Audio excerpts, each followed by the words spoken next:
What's up, airplane collectors? Welcome to Model Airplane Review. It's your host, Ray. In today's video, I'll be reviewing the Gemini 200 Southwest Airlines Boeing 737 MAX 8 in the Canyon Blue retro livery. In this video, I'll talk about the box and the model itself, and at the end of the video, I'll give my personal opinion about what I think of the model and whether or not I recommend it to the collectors.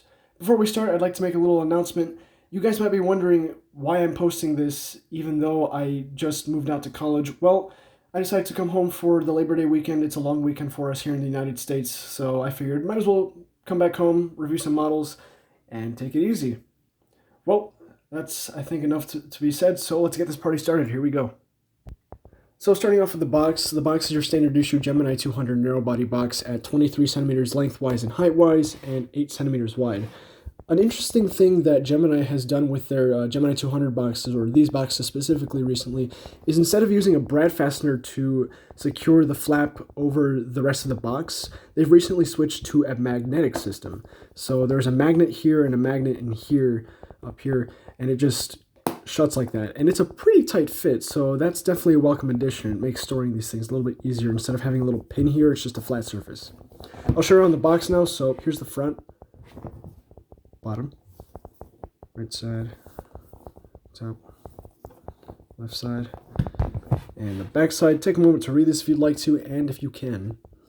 Down here you can see that this is a 2023 release. Once you open up the box, you get the model fully assembled, painted, and ready to go. Two options for landing gear configuration, one in the extended position, the other in the retracted position. For the duration of this video, I will have the landing gear in the extended position, but I will demonstrate what the retracted position covers look like later. And last but not least, you get a flimsy display stand. I'd like to talk about this display stand briefly. This display stand is not adequate to support this model. I'll say that right now because this model is pretty heavy for its size, very heavy for its size, definitely heavier than usual. Most of the time, these are just inherently heavy, but this one's on the heavier side for its size. But half the time, the display stand doesn't even fit into the model right.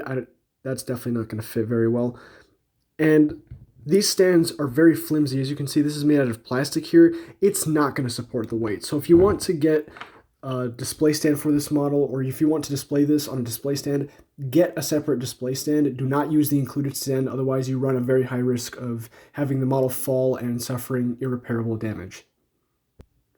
And here's the model itself. I'm going to give you a quick 360 before I start my review. So our fuselage length here is 20 centimeters, wingspan is 18 centimeters, and the height is 6 centimeters. Pretty big, accurate to 1:200 scale, and like I said earlier, this model is made primarily out of die-cast metal, and it is pretty heavy, even for its size. So definitely be careful when handling this thing. You'll definitely get a workout with your fingers. Starting up the review with the fuselage, let's start up at the front of the plane. This is where I'm gradually going to start losing my brain cells and my enthusiasm, because there's a lot I'd like to say about this model. So our nose shape is pretty solid at a first glance, but I already noticed an issue with the nose here. It's oddly squared off here. I've never seen this issue before, and while it's a small imperfection, that is definitely not how it's supposed to be. Mostly up here, this edge right here is very squared off. It's very sharp compared to what it's supposed to be. So might be just an issue isolated to my unit. I've never really seen this kind of issue on the Gemini 200 737 MAX series, but definitely an unpleasant surprise. Aside from that, everything else looks pretty solid. Cockpit window printing seems okay. I don't see any issues with that. Here's the Canyon Blue retro thing. I'm not really sure what this is. It appears to be a heart with a crown over it. I don't know what the logo is. If you know what it means, comment down below. But yeah, all of that looks pretty good so far. There's the L1 door. Is it just me, or is that tilted kind of? It's been a long day today, but I can't get the hitch that it looks a little tilted towards the front of the airplane. I'm not 100% sure, but that door looks a little bit suspicious. Aside from that, everything else seems to be okay. Now, I'd like to talk about the color of the fuselage. The color is pretty solid. What you see on the camera right now is not the actual color. My camera doesn't really pick up colors all that well. Let me try and adjust the exposure for you. There you go. It's a little bit closer to what it looks like. Now, the color looks pretty good at a first glance. The blue is amazing. The red is pretty solid. It might be a little bit dark, but it's still within acceptable margins. The thing that I'm concerned about is the yellow. The yellow seems to be a bit undersaturated. It seems to be as though it was painted over the red here. It's definitely a bit more undersaturated than I expected. Small imperfection, but it definitely looks like it's not the right color. Alright, so moving up to the vertical stabilizer, This has a decent amount of detail on here. You can see we got molded detail for the rudder. This looks pretty solid. Gemini's been consistent with this. Our Southwest title here looks a little interesting. Like I said, the yellow looks like it was definitely painted over without sufficient layers, so you can tell that the yellow here is even darker than the yellow on the stripes. So yeah, paint color isn't exactly the most consistent on here. And oh no, okay, that front edge, that's not supposed to be like that. So we got some gray poking out from under the silver paint here. I'm not sure what happened there, but I'm pretty sure that's not accurate. Aside from that, markings look okay up there. American flag looks good here. Everything seems to align pretty well. But yeah, coloring and alignment of this doesn't really look all that good. So for those of you wondering, this little dot right here, that's a detail. That's not a stain. That's supposed to be there. It's present on the other side. Just hang tight. I'll show you that. All right, so here's the other side. Here's that little dot I was talking about. Now, over here, things seem to be relatively the same. I don't think there's anything else out of the ordinary. One thing that I did notice right off the bat, though, is the red paint here. You can kind of see a difference in the shades of red. So something went wrong with the paint application here. There's a lighter red here and then a darker red here. So something didn't align there. Aside from that, everything else seems to be decent. Nope, I lied. The alignment here with the silver and the gray looks okay. That's good. But there appears to be some stained red here on the top of the yellow stripe there. And even more stains, there's some blue stain on the S title there. So yeah, lots of stains, lots of inconsistencies. I also see some sort of inconsistency here. The silver doesn't match the rest of the tail. A lot of paint application issues. This is very surprising. Move down to the right side of the fuselage.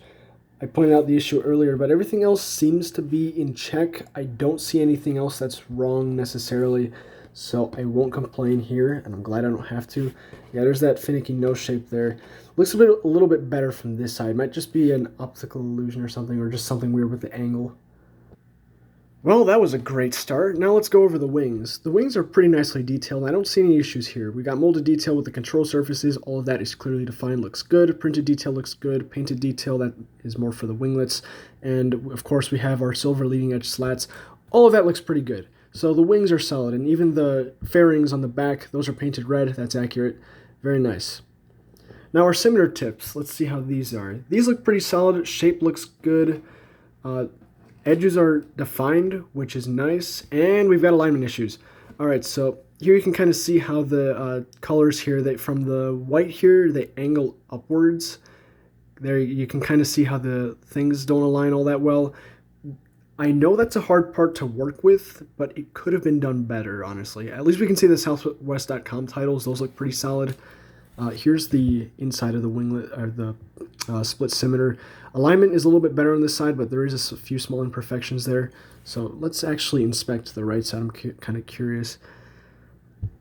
All right, so the right side doesn't appear to fare off much better, but it is a little bit better, but just by a small margin. And here's the inside of the left one. The inside of the left one looks pretty solid. So the shapes of the scimitar winglets look good, just the printing and the painting, not the best. Mostly printing.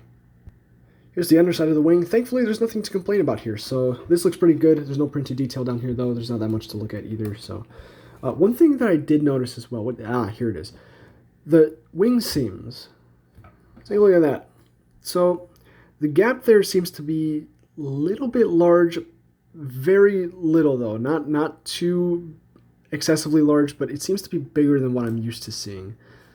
Yeah, definitely a large wing seam gap there, and I believe it's present on the other. Oh, it's not as well defined on the other side, so not really sure what happened there. All right, here's the horizontal stabilizers. These look pretty good. I don't notice any issues with them. Lots of detail here, painted detail with the reflective paint on the leading edges. There was a piece of dust there. But yeah, everything here looks pretty good. You can see the tail shape looks pretty solid as well, and we'll flip the plane over. Everything down here seems to align correctly as well. Colors look good. So at least alignment down here looks pretty solid. Down here we can see a small antenna. This thing looks very sharp, so we got to be careful when handling the model. And the first thing I do is go to poke it. Yeah, that thing is sharp. It's not messing around. APU back here looks pretty solid. It's just a solid surface, but they did actually put a black circle to resemble the exhaust, so that is a new detail. That's very nice. Now moving on to the engines. So you can see the yellow line here. It kind of curves upwards along the engine. This is accurate. It's supposed to match the stripe, but like I said, the yellow kind of looks a little bit off.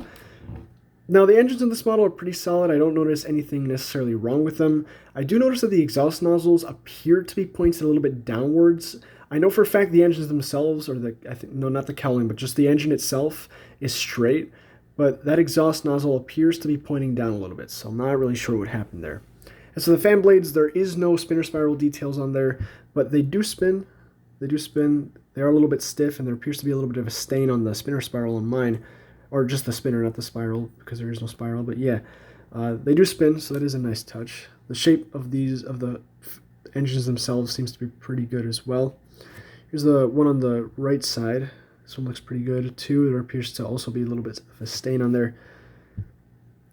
Yeah, so overall they look decent. Just I'm not 100% convinced by the one on the left side there. Almost forgot to show you the bottom. Here's the bottom. All sorts of printed detail down here. This looks pretty good. Everything seems to align. Alright, so moving on to aerial features. This model features antennas, sat domes, and lights. So the 3D light on the top of the aircraft is going to be right at the center here. It's a nice red gem here. This looks pretty good. We got our first antenna right here. I think they might have changed the antenna design because this looks a little bit shorter and a little bit wider than some other older releases. So they might have changed that. Sat dome here, this is just a burning dumpster fire. And the reason I say this is because look at that gap. If you could see, yeah, look at the gap there. That is absurd. And to make matters worse, the damn thing is, okay, it was loose earlier, but I guess it re-glued itself or something. But it was loose earlier. But yeah, look at that gap between the fuselage. Unacceptable. That's not really good. And the white line here, it's inconsistent. I even see a little bit of a chip there. So that's kind of messed up. There's a small antenna back here too, and I just realized that's bent to the left side of the aircraft. Look at the sat dome too, it's kind of angled off to the side of the aircraft too. So placement with our aerial details isn't very good. Let's see what the bottom has to offer. You can kind of hear that I'm losing my professionalism. Not that I had professionalism to begin with, but yeah. So this one is, this bottom one here is very twisted and I mean, at least it's aligned, but I can't fix that because it's glued in place. I can try and break it off, but that's a risky operation. These two back here, these look okay, at least. So at least there's that. But that's very concerning. All right, so moving on to the bottom of the aircraft and the landing gear. At first glance, the landing gear are very nicely detailed. I will say that. But the way they attach to the aircraft is a joke, at least on my example. All right, so historically, Gemini hasn't had very good landing gear with their 737 MAX family, at least with their attachment with the 1-200 series, because they use a system of magnets. As you can see, I can just pull these right out. Well, this one doesn't want to come out. It's very hard to get in and out of the slot. They attach through a system of magnets, right? All should be well. Now, the problem with this is that the magnetic attachment and the shape of the landing gear don't go together very well, and just watch. Yeah, the model kind of like sinks and the landing gear get all bent. Now, a few collectors, including Mr. Mustardman himself, I think he was the one who actually pioneered this one, and I also tried this as well and it works. They put foam cushions in the back here. However, with how badly the shape is here, I might not be able to get away with doing that on this model. I can try it, but I can't guarantee anything. But at least the wheels roll. Okay, I lied. This one does not roll. Wow. And the rim here is painted red, which is accurate. That's a very nice detail. Now for the nose gear, this has no savior. All right, so it doesn't swivel like on other models. It rolls, but this is a magnetic attachment as well. Or it's supposed to be. You can see I'm kind of trying to wrestle this out. This is shaped so horribly that it's basically a friction-based attachment. You can see the gear doors aren't aligned. The gear itself, the strut itself is twisted. Really poor quality on the gears. This is even low for Gemini. Gemini isn't that good nowadays, but they used to do so good on this model. I got a model of a United Airlines 737 MAX-8 in 2022, and that one was pretty good. This is just a far cry from that. Okay, finally some redemption. Here's what the landing gear retracted position covers look like. These look okay. This is what they're supposed to look like. I gotta really calm my emotions here. So they're very snug and smooth with the fuselage, so I might actually display this with the gear up because this is actually pretty solid. And yes, they do attach magnetically, so they shouldn't go falling out. There you go. So if I give them a little shake, they won't fall out. So at least the gear up covers are good on this model. All right, so this is the part where I'm just going to lose it, and ladies and gentlemen, this is your host, Ray, unhinged. All right, so here's the front of the aircraft. This is the part I'm going to bash the most. So wing flex seems to be a little bit high. Engine clearance seems okay. What the hell is that nose landing gear? Thing looks like it's doing some dance moves on the dance floor. It's all twisted to the side. What the heck? Gear balance doesn't seem to be too aligned as well. And like I said earlier, the gears, they're bent, so of course the aircraft is kind of pointing upwards. I'll try and implement the gear fix. But yeah, this is just ridiculous. Definitely not a pleasant surprise to come home from college to. Anyway, cockpit window printing seems to be a little bit tilted as well. Just yeah, it's just a joke. Oh my god. And finally, thanks to the joy of my brain cells, at least the last one that's still operating, the review is over. Now time for my personal opinion. Alright, so the things that I pointed out are quality control imperfections. Alright, this is nothing to do with the dealers or shipping or anything. This is purely and 100% on Gemini jets. And while I pointed out imperfections, the sheer amount of them that I pointed out from a company that markets their models as superior quality and highly collectible, that's just unacceptable. So this is one of the few times that I say I do not recommend getting this model. Due to the sheer amount of quality control issues on my piece here, I don't doubt that it can get worse. It could be better, but it could be worse. Yeah, so if you want a 1 to 200 scale version of this aircraft, get it, but just know that it's not going to be very good. If you want a good aircraft, or a good replica of this aircraft, get the NG model 1 to 400 scale one. I have that one, and that thing's an absolute beauty. I love it. But this, ooh, yeah, I don't like it. Alright, well, thank you for watching. Sorry for my unprofessionalism, and wow, I dragged that one on for a while. This is definitely one of my longer videos, but that's all I've got for you guys today. Like, comment, and subscribe. Stay tuned for 2 more videos I have planned. Don't expect consistent content, though, because I still am going to school, and that's all I've got for you guys today. See you later.